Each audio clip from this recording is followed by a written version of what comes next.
To be yourself is to honor the unique design that life has placed within you. Every soul is born as an original pattern, a spark of the divine imagination clothed in human form. The tragedy of most lives is not that they fail, but that they spend their years imitating shadows rather than shining their own light. From the time we are children, we are told how to behave, how to think, how to fit in, and slowly we forget the voice that whispers quietly from within, the voice that tells us who we really are. To be yourself means to remember that voice and to live from it, even when the world demands conformity. When you attempt to fit into the molds created by others, you deny the very essence that makes you powerful. Think of the world as a grand stage, each individual carrying a script that was written in the depths of eternity. If you put down your script and attempt to perform another's role, you will always feel restless, unsatisfied, and incomplete. The performance will never carry the spark of truth because it was not written for you. To be yourself is to pick up the role designed for your soul and to perform it with such conviction that the universe recognizes its own reflection through you. Many people believe that being themselves is risky. They fear rejection, judgment, or ridicule. Yet the irony is that the more you suppress your authentic self, the more you experience rejection inwardly. You begin to feel like a stranger to your own life, as though you are watching someone else live in your place. The remedy is not to change yourself into something acceptable, but to embrace the truth of your being. The courage to be yourself is the foundation of true freedom, for no chains can bind the soul that has accepted its own identity. When you live authentically, you are not just honoring yourself, you are honoring the divine imagination that created you. Every thought, every desire, every unique quality is part of a larger design, and when you give expression to it, you allow that design to unfold. Imagine a field of flowers where each bloom tried to imitate the one beside it. The beauty would vanish, replaced by monotony. It is the variety, the individuality, the unrepeatable essence of each flower that creates the splendor of the field. In the same way, your authenticity contributes to the beauty of the world, and without it something vital is missing. To be yourself is also an act of power because it refuses to let the external world dictate your identity. Life will always present opinions, labels, and judgments, but these are nothing more than projections of others' beliefs. When you define yourself by them, you hand over your creative power to forces outside of you. The world does not tell you who you are. It reflects who you believe yourself to be. If you assume an identity of fear, weakness, or unworthiness, the world will mirror it back. But when you assume your true identity, when you embrace your authentic self with boldness, the mirror changes. Being yourself is not about rebelling for the sake of rebellion. It is not about rejecting society or breaking rules for attention. It is about aligning with the deepest truth of your being. It is about listening to the still, small voice that guides you and daring to follow it, even if no one else understands. True authenticity flows with peace, not force. It carries a sense of certainty, not because it is louder than others, but because it is rooted in the unshakable awareness of who you are. Now to love yourself is the natural continuation of being yourself. If you recognize your authentic nature, but fail to embrace it with love, you will still struggle. Many people acknowledge their individuality, but spend years criticizing it, doubting it, or trying to fix it into something more acceptable. To love yourself is to look at the image you hold of yourself and see it through the eyes of creation. It is to affirm that you are worthy, valuable, and already complete. Self-love is not arrogance, nor is it self-indulgence. It is a recognition of truth. Whatever you assume about yourself sets into motion a law that shapes your reality.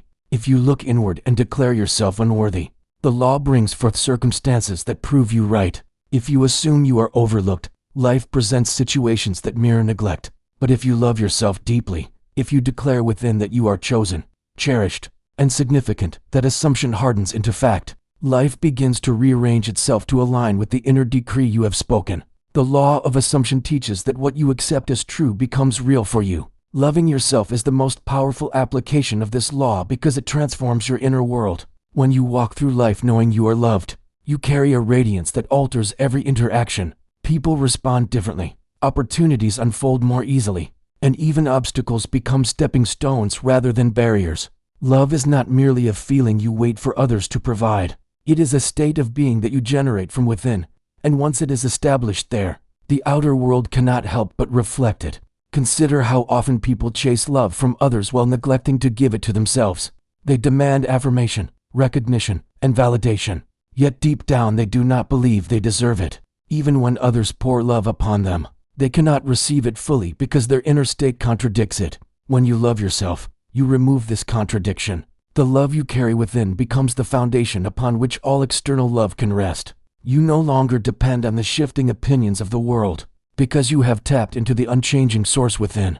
To love yourself is also to forgive yourself. So many are trapped in the prison of regret, guilt, and self-criticism. They replay past mistakes and condemn themselves endlessly, forgetting that the same power that creates can also recreate. Loving yourself means recognizing that you are not bound by the errors of yesterday. You are free to assume a new identity today. Every moment offers you the opportunity to start again, to plant new seeds of assumption, to embody a new vision of who you are. When you practice self-love, you begin to align with the creative imagination that formed you. Creation does not condemn its works. It delights in them. When you mirror that delight, you enter harmony with the law itself. The act of loving yourself becomes a declaration of faith in the power that made you. It is saying to life, I accept the truth that I am fearfully and wonderfully made, and I will no longer live in opposition to that truth. Love of self expands outward. It not only transforms you, but also the way you interact with the world. A person who has learned to love themselves radiates a presence that draws others in. They uplift rather than compete. They inspire rather than compare. Because their foundation is secure, they do not need to diminish anyone else in order to feel significant. Their love overflows because it is rooted in abundance, not scarcity. To be yourself and to love yourself are inseparable. One without the other is incomplete. When you are yourself without love, you risk falling into self-rejection. When you love without authenticity, you are loving a mask. But when you combine authenticity with self-love, you stand in your true power. You embody the divine law of assumption, bringing forth a life that reflects your inner state of worthiness and truth. The journey is not about becoming something other than what you are. It is about unveiling what has always been there. It is about peeling away the layers of imitation, criticism, and doubt until you stand face to face with the radiant self that was present from the beginning. That self is waiting for your recognition. It is waiting for you to say yes to being, yes to loving, yes to living fully from the truth of who you are. To trust yourself is to recognize that the quiet voice within you is not a passing thought or an idle daydream. It is the divine imagination speaking, the source of creation whispering its direction in the language of desire and intuition. Most people have been trained to distrust this inner guidance. They look to others for permission, for advice, for validation, and in doing so they silence the very compass that was designed to lead them. To trust yourself is to awaken to the fact that what you feel inwardly is not fantasy, but the seed of reality, waiting for your faith to bring it forth. Every great achievement, every transformation, every invention began with someone daring to trust their inner vision. When the outer world offered no evidence, imagine what history would look like if those who carried bold dreams had dismissed them, because no one else believed. The Wright brothers trusted the vision of flight long before a single wing had lifted off the ground. Artists, poets, prophets, and visionaries across time have trusted inner images that were invisible to others.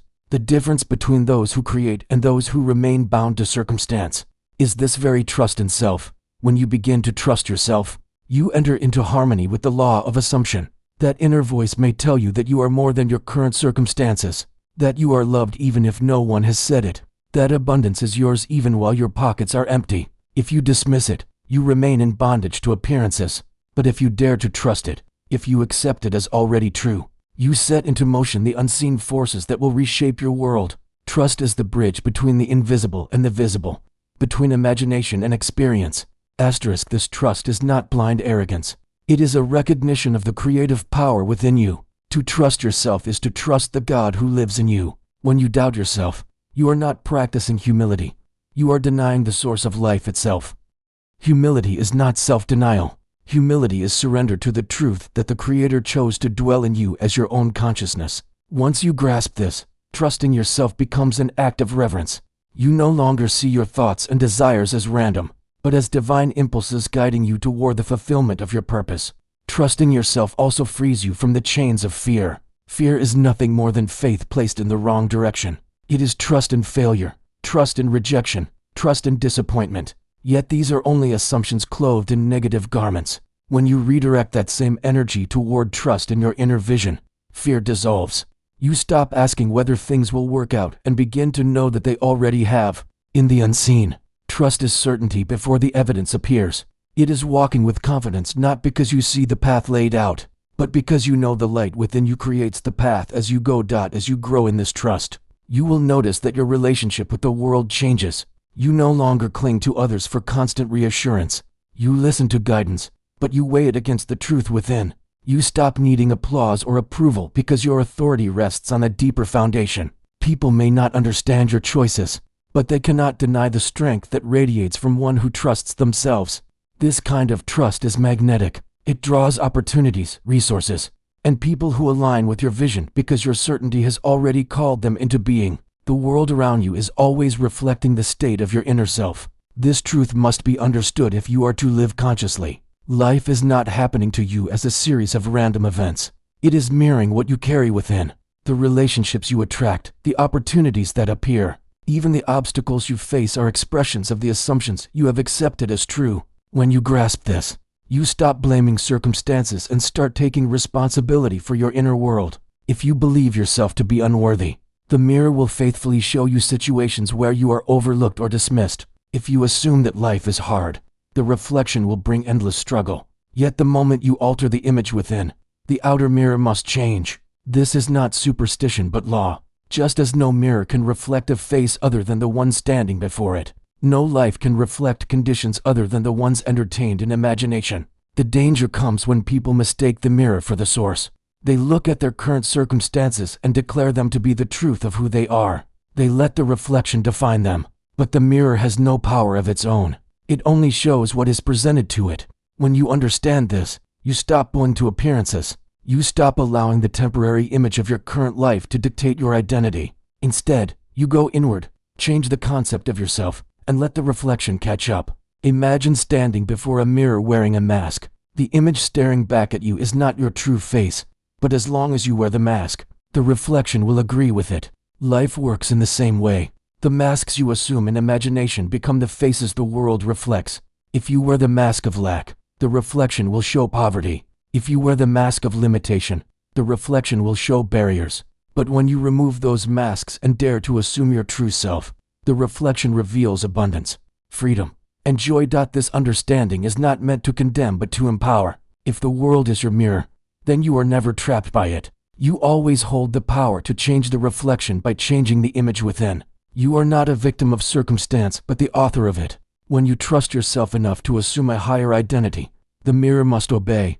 This is why trust and self-concept are inseparable. You must trust the unseen image more than the seen reflection if you wish to live consciously. To apply this in daily life, you must practice looking beyond appearances. When challenges arise, remind yourself that the mirror is only showing an old image. Do not be deceived by it.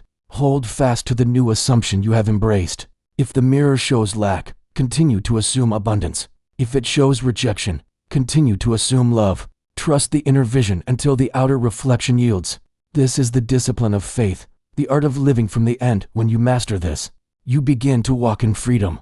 No longer are you swayed by the rise and fall of external conditions.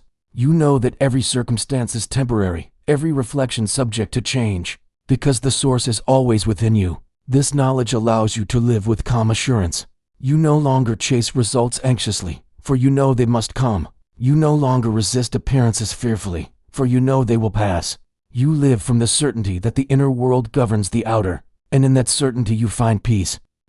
Silence is the secret chamber where creation is finished before it ever appears in the outer world. Most people imagine that they need to struggle, push, or shout their desires into existence.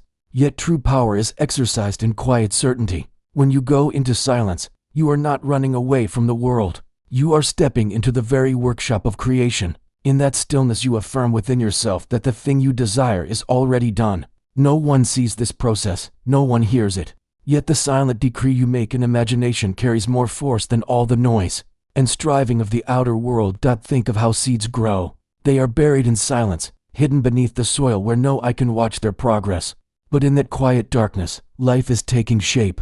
Eventually the sprout breaks through, not because the world was told to expect it, but because silence already held the power of growth. The same principle applies to your desires. When you hold them silently within, when you assume in the secret place that they are fulfilled, the unseen begins to stir. In time, The world will witness what you silently affirmed, just as the field witnesses the seed become a harvest. This is why it is not necessary to announce your desires to everyone. When you speak too soon, you invite the doubts and opinions of others, and if you are not rooted, those voices can weaken your conviction. Silence shields your assumption. It allows the seed to take root without disturbance.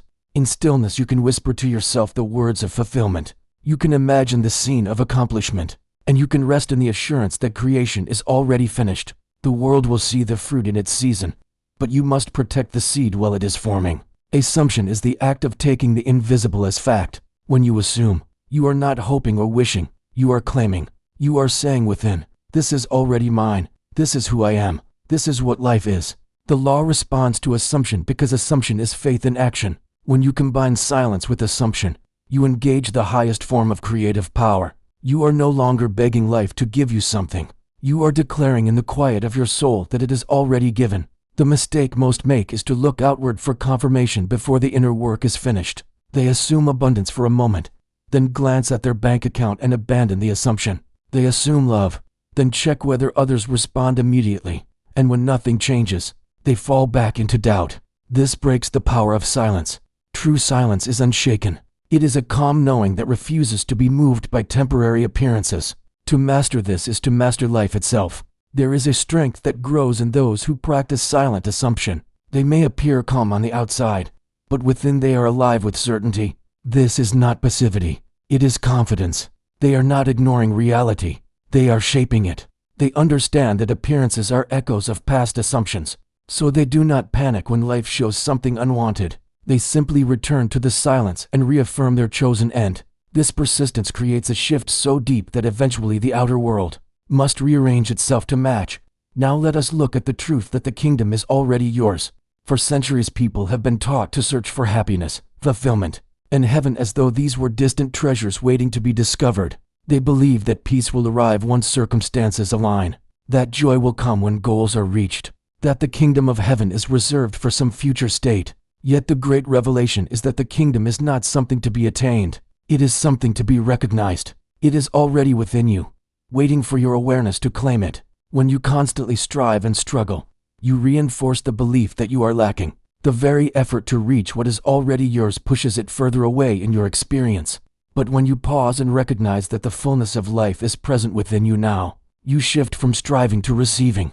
The kingdom is not a destination at the end of a long journey. It is the state of consciousness you awaken to when you stop searching outside and turn inward. Consider how often people chase after external achievements in the hope of finally feeling whole. They accumulate possessions, climb social ladders, or demand recognition. Yet even when they reach those milestones, the sense of fulfillment slips away. Why? Because they are attempting to add to what is already complete.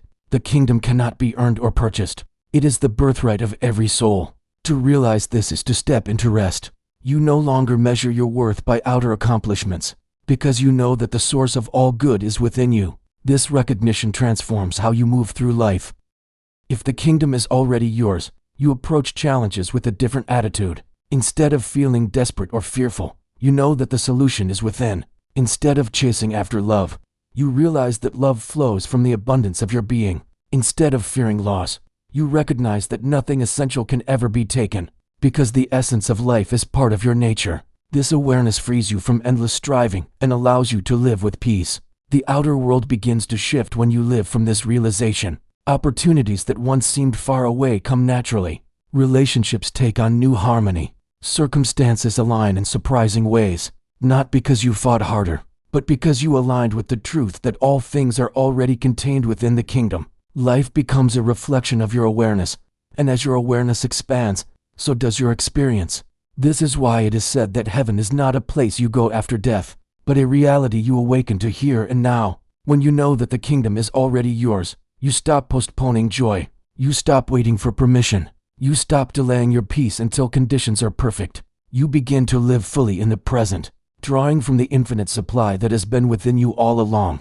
In this way, silence and assumption merge with the recognition of the kingdom. Together they form the key to a life of freedom and fulfillment.